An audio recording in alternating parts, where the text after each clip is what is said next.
आता आपण जे बघितलं ते काही नवीन नाही.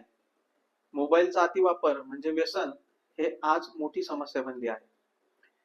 फोर व्हीलर असो, टू व्हीलर असो की पायी चालत असो, हे करत असताना मोबाईल एका हातात व्यक्तींच्या असतो आणि त्याच्यामुळे खूप वेळेस त्यांची सेफ्टी कॉम्प्रोमाइज होते, ऍक्सिडेंट्स होतात. तसेच मोबाईलच्या अतिवापरामुळे काही मानसिक समस्याही निर्माण होतात.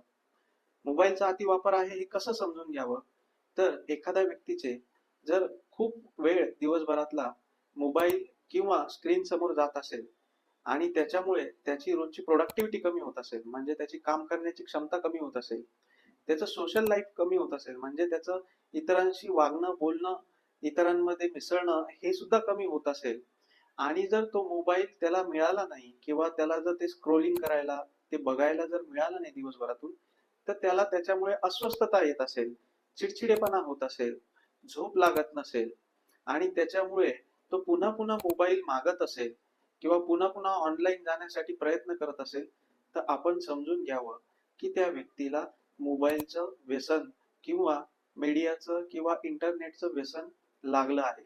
आणि अशा वेळेस आपण मानसोपचार तज्ञ किंवा एखादे समुपदेशन तज्ञ यांची मदत घेणं नक्कीच गरजेचं आहे.